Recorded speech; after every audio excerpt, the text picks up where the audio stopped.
Hey everyone, welcome to another episode of Stop Motion Anime Reviews. I'm Animii, and today we're going to be taking a look at the new, or maybe not so new, depending on how you look at it, repackaged 3-pack version of this Hasbro Marvel Legends Marvel 80 Years X-Men 3-pack, which consists of Wolverine, Jean Grey, and Cyclops. Now, these are re-releases of previous figures with a few new accessories, some different iterations to things, and some different paint applications.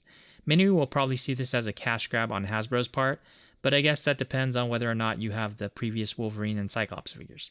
The real gem in this set is of course the Jean Grey figure, which updates her to the newer Marvel Legends female body. This set is available at GameStop right now. It'll probably start popping up at other places this month. GameStop has it for $70, whereas other places will have it up for around $60. We'll do a quick look at the packaging and then get into the nitty-gritty of what's inside.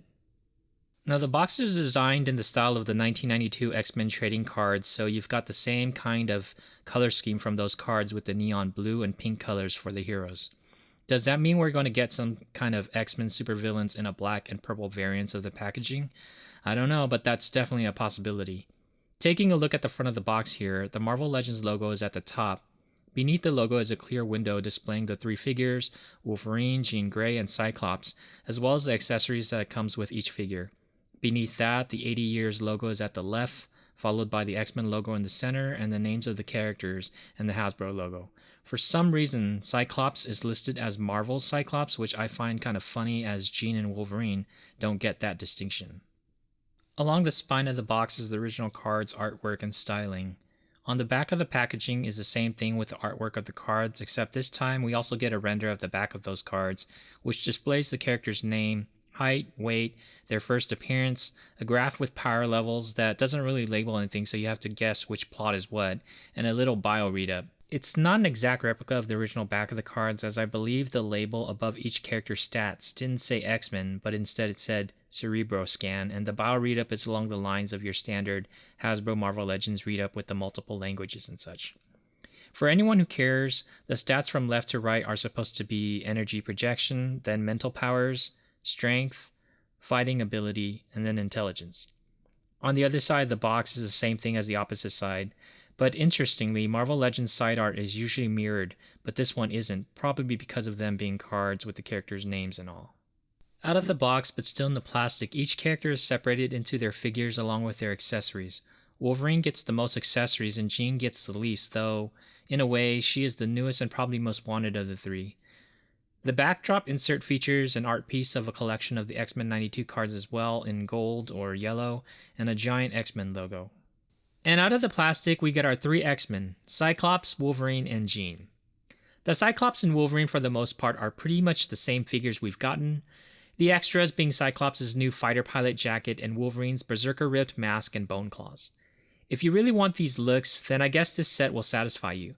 But if you really only care about that new Jean figure on the updated body mold and the 2 much more superior head sculpts, then you'll be stuck behind a massive paywall to get her, as this set is not cheap by any means.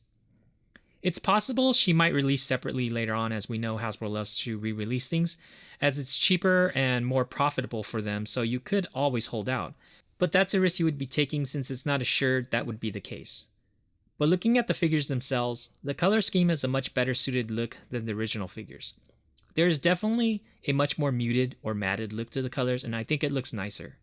It's definitely a set that most people who already have these figures, and by these figures I mean specifically the Wolverine and Cyclops figures, might be upset at, since the offerings might not be enough to justify rebuying these, especially like I said earlier if you are really only after that Jean figure. But for those who held out until now, you'll probably be pleased. Let's take a look at the accessories, starting with Wolverine's over here. So Wolverine comes with 3 different heads and 2 sets of fist/clawed hands. He comes with an unmasked Logan head with a pulled down mask as a separate piece. He also comes with his regular mask head, which is the same head on the original Wolverine from the Apocalypse Build-A-Figure wave. His default head on the figure is the ripped mask berserker look with an open mouth. I thought I wouldn't care too much for the ripped mask look, but it actually isn't as bad as I thought. I kind of rather enjoy it as it is a well-sculpted piece. His unmasked head also doesn't seem to bother me as much as his usual unmasked heads from the other Logans do. I think his face isn't so wildly out of proportion like it usually is, and it sticks more to that X-Men 90s cartoon look.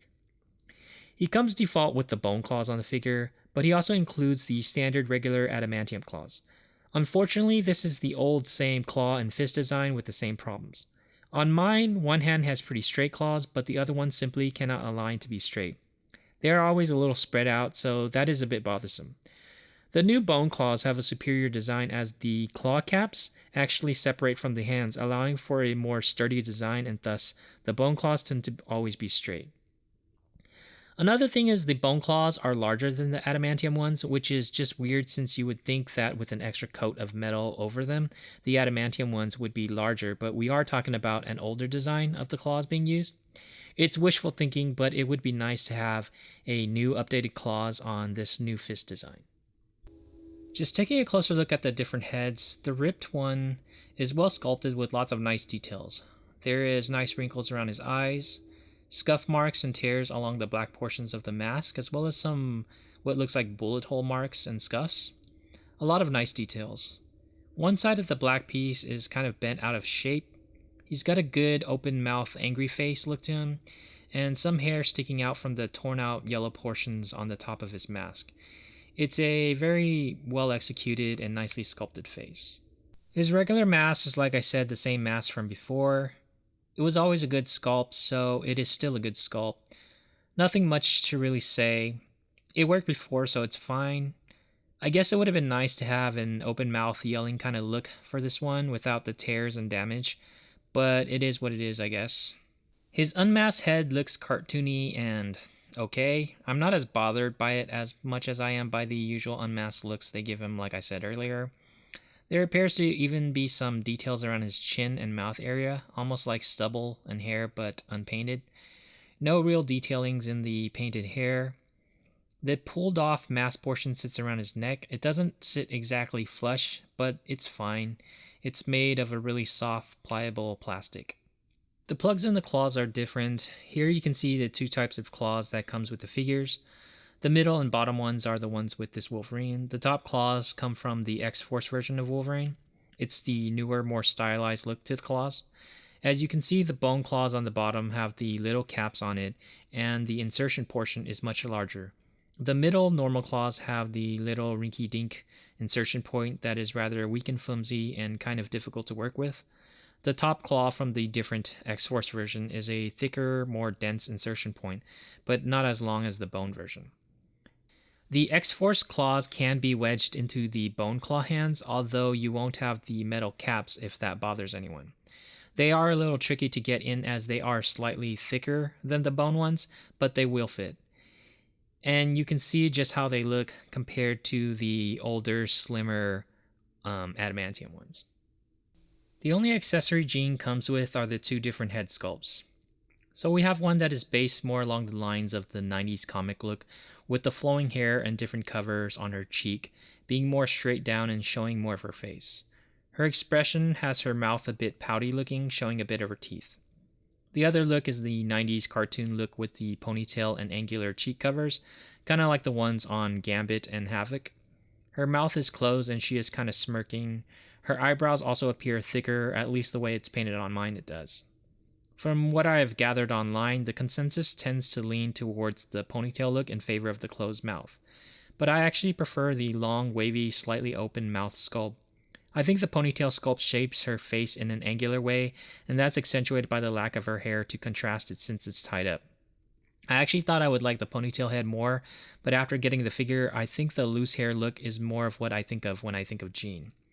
You know, growing up in the 90s, I always thought that Jean kind of looked a lot like probably the most famous female model of the 90s at the time, Cindy Crawford, and looking at these two heads, I just see it more in the wavy hair look.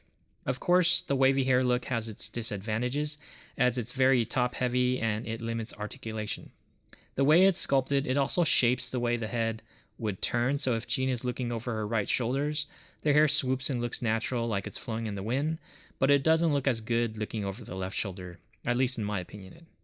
The ponytail look doesn't have these issues, but then it has a bit of the lollipop syndrome because it becomes more visible how it sits on the ball joint when it has no hair around it. For Mr. Scott Summers here, he comes with an extra left hand and two extra no visor / sunglasses heads. His extra left hand is a two-finger pressing hand for pushing the visor to unleash an optic blast. His default hands are two fist hands. Then he comes with two different unvisored heads. One, he has large, very 90s-ish glasses that have much more cover around his eyes. Both glasses are painted completely in red. The other glasses is a more normal-looking pair of glasses or shades. His hairstyle is a little bit more swooped up in this look, as with the more radical-looking glasses, his hair is kind of falling over covering them. One thing to note is that his face is actually very different looking even without the glasses when compared to each other. The normal looking shade head sculpt makes him look either like a younger Scott Summers or honestly like he's completely some other person. I think the bigger 90s toed shades have a more similar look to his visored face as his facial features match up more. You know, the younger looking face actually looks more like it would fit in more as a Matt Murdock / Daredevil head. Taking a closer look at the details of these figures, you can see the much more matted, muted look. The shoulder pads on Wolverine have a matted paint to them. As you can see, his hair is sculpted in a way that is coming out of the ripped mask, and it looks very nice. The painted applications are few and thus suffice for the most part. There are some slight misalignments or portions where a speck or two might be, but overall it's good enough. There are a lot of details on the arms. They aren't painted with hair or anything, but the detail of the musculature is there. Everything seems pretty clean on the back. No real serious gaps in the ab crunch. Some yellow from beneath the black painting is visible. It's not too major as it looks more scuffed than splotchy and apparent. The black X logo is a bit shoddy in its paint. Everything on the lower half looks fine. It's mostly made of solid molds, so there's very little to mess up. Looking at Jean, her hair is sculpted really well, and there are some variations to the colors of her hair that really brings out the sculpt a bit more. It isn't completely just a solid piece, so that's nice. Her upper torso is molded in a blue plastic with the yellow-orange paint applied, so you can see some portions of that difference, especially around areas of joints. Her arm gauntlets have a nice shimmery look to them. Once again, the X logo is a bit shoddy in the paint, but it's not too noticeable. She uses that slim figure Marvel Legends female body, so it isn't exactly all new parts. On the back, you can see what I mean by the paint over the blue on the top torso. The yellow-orange is a bit fuzzy. Her side pouches are painted in a shinier, glossier paint than the rest of her legs. And in between her legs, the blue painting on the yellow mold is a bit rough. Cyclops has no real details to his face or anything, it's just the mold. No paints on his lips and such. His hair is sculpted pretty well. His jacket has a nice leather style of painting with nice mixtures of brown and black streaks. His collar has a nice texture to it. The X logo on his shoulders is actually painted on very nicely, however I can't say the same for the belt one. He does have his straps underneath the jacket portion, as the jacket itself is actually just floating, like sitting on his body. The straps are hooked in at the back right here. He still has those floating straps everywhere on his thighs and on his boots. Wolverine measures in at 5 5/8, which makes him around 5 feet 7.5 inches. Unmasked, he measures in at about the same. Jean stands at 6 inches, I would say, and 6 1/4 with her poofy hair. So that makes her around 6 feet tall, or 6 feet 3 if you include that poofy hair. Cyclops stands at 6 1/4 inches, so that makes him about 6 feet 3. So if we compare that to the stats on the back, Cyclops is the only accurately scaled figure of these three, as Jean and Logan are about 5 to 6 inches taller than they should be. Measuring out the weight of Wolverine, you can see that he comes in at about 68 grams. So if we say that's 68 kilograms, that would mean he weighs about 150 pounds. And with Jean, she comes in at about 65 grams. So if we scale that up to 65 kilograms, then that would mean she weighs in at about 143 pounds. And for Cyclops, he comes in at about 77 grams, which scaled up would make him about 170 pounds. So looking again at the stats on the back of the box, We can see that Logan falls short at about 45 pounds.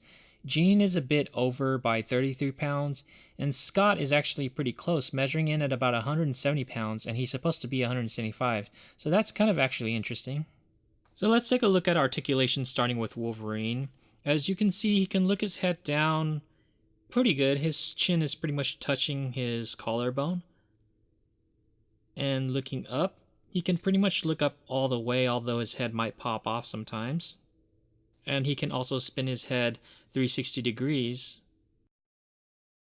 And he has a slight bit of wobble.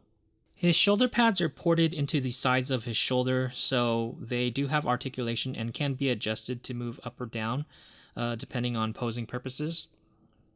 His arms extend out laterally, not 90 degrees. They are hindered by those shoulder pads, but if you were to remove the shoulder pads, they do actually extend out pretty far to about 90 degrees.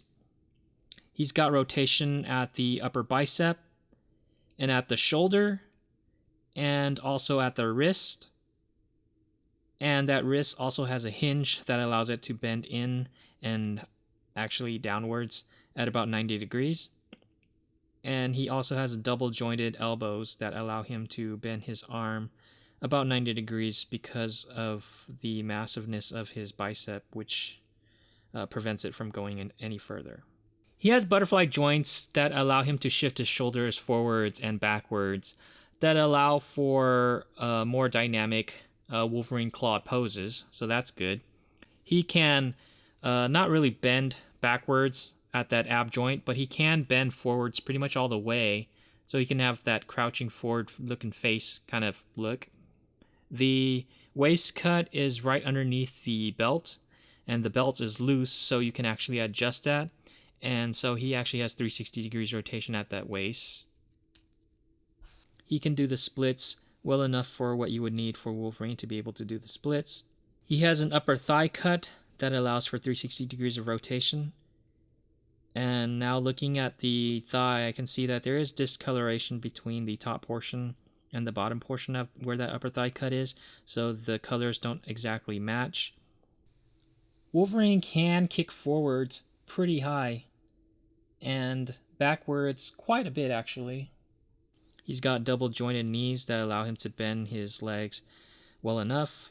He can bend his toe back pretty far, forward just a little, and he does have ankle pivot, and he also has a boot cut, as well as the regular inclusion of peg holes at the bottom of his heel. For Jean's articulation, starting with her head, she can pretty much look down all the way where her chin is touching her collarbone as well. She can also look up all the way. This, of course, is using the ponytail hair. With the one that, with the regular wavy hair, she wouldn't be able to look up at all. And she does have 360 degrees rotation on that ball joint, as well as a whole lot of head wobble. Her ponytail is also not articulated. It's actually part of the mold, so you can't really adjust that. Her arms extend out laterally, actually a little over 90. She's got rotation at the shoulder, the elbow, and at the wrist, and the gauntlet portion is actually loose, so that can actually rotate with the wrist.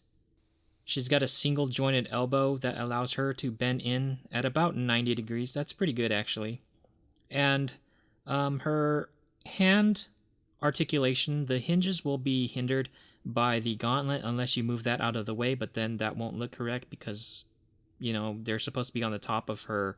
The back portion, or I guess the portion that extends out from the gauntlet, is supposed to be on the back of her hand. So that really kind of just blocks her hand from bending that way, but she can bend her hand forwards a little. If that's not in the way, you can actually bend her hands all the way. She's got a diaphragm cut that has a pretty good range of motion. She can't really bend forward that far, but I don't think it really matters. I don't think you would need Jean to bend forward any more than how much she can. It does leave a bit of gappage in the back. Bending backwards, she has a lot of range bending backwards, and she does have good amount of range moving from side to side as well. And she has no waist cut. And her belt is a floating piece, so that part actually needs to be readjusted over and over. At her legs, she's got upper thigh cut. She can't really do the splits that far like most of the female figures. Jean can kick forwards pretty high, and if it kind of comes out to the side a little, she can actually kick pretty high forwards as well. She's got double jointed knees that actually bend quite a ways, and she's got a pretty good range in her ankle hinge that allows for movement all the way back and all the way forwards. And she does have ankle pivot, and of course, double peg holes on the bottom of her heels. And lastly, for Cyclops, starting with his head, he can get his chin to also touch his collarbone, and he can also look up all the way. So pretty much all these characters, all these figures have pretty good articulation in the neck. He can rotate his head 360 degrees. It is kind of hindered by that jacket, but you can clear it if you wanted to. I don't know why you want to twist his head all the way around anyways. And he does have a little bit of head wobble. For his arms, they can extend out laterally at about 90 degrees. He does have rotation at the shoulder, albeit it's a bit stiff on mine. Rotation at the upper bicep, which is actually quite loose on mine. Rotation at the elbow, and rotation at the wrist. And he does have a single jointed elbow that allows him to bend in actually a little past 90 degrees, and articulation hinges at the wrist that allows him to bend his hands in and out. He does have an ab crunch that bends forward quite a bit, and it does have quite a bit of range moving backwards as well. However, there are two problems with this, as he has this jacket on, so the jacket will hinder the motion unless you just kind of force it through the jacket. And the other problem is that this type of articulation will cause his belt to come loose, since it's just ported together in the back. And he also has a waist cut that allows for 360 degrees of rotation. His legs have an upper thigh cut that allows him to twist his legs 360 degrees. He can't really do the splits that far, a little less than Jean. He can kick his leg forward pretty high, a little bit backwards. He has double jointed knees that allows him to have a pretty good bend there, and hinges at the ankle that allow him to kick forward a pretty good distance and backwards all the way. And also ankle articulation, or ankle swivel, I mean. And he also has a boot cut, as well as double peg holes on the heels. Here are some comparisons to other Wolverine figures. So we have the X-Force Wolverine and First Appearance Wolverine. The First Appearance one shares pretty much the same everything with this Wolverine. Here's a closer height comparison. You can see the X-Force Wolverine is a little shorter. Here's the Marvel Legends Nightcrawler. And Bishop, a much bigger figure. And of course, Colossus from the Jugs 2-pack.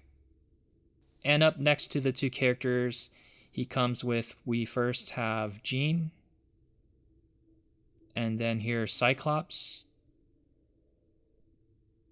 And here's Jean and Cyclops together so you can get a sense of their scale. Here's Jean with Mr. Sinister. And Jean with Kitty Pryde. They share a lot of body parts together. And Jean with the Diamond Select Marvel Select Wolverine, which is a 7-inch scale figure. And we'll bring back that Marvel Legends Wolverine back so we can compare it to this Diamond Select version. Here is Cyclops compared to him. And Cyclops with Emma Frost. Jean with Emma. And here's Cyclops stuck in between the two of them. And that is it for this overview/review of the Marvel Legends 80 Years X-Men 3-pack Wolverine, Jean Grey, and Marvel's Cyclops. So this pack is available right now from GameStop with a bit of a premium compared to the other places which still have this set for pre-order. It's going for $70 at GameStop, whereas if you wait for the other places to get it in, it's about $10 less, give or take. I think, like most Marvel Legends reissues, this is one of those sets that you will have to decide how much that Jean Grey is worth to you. Do you really want her updated figure that bad, or if you're willing to test your luck? I guess you could always sell off the Wolverine and Cyclops figures on eBay or something. But it's definitely one of those sets that not everyone will care for. With Wolverine, there isn't a real necessary upgrade to him in this set.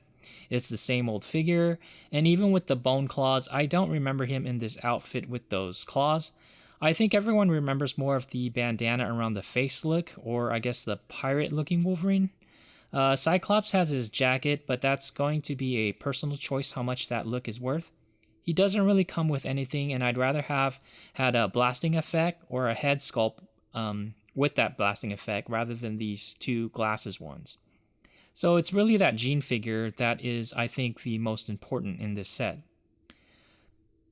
Well, that's it for this review. I hope whoever came upon it found it informative, maybe even entertaining as well. If you can help me out, give this video a thumbs up and subscribe for more content. As always, I really appreciate the support, positive or negative. If there is anything I missed or anything you'd like to say, please feel free to comment below, and I'll see you guys next time.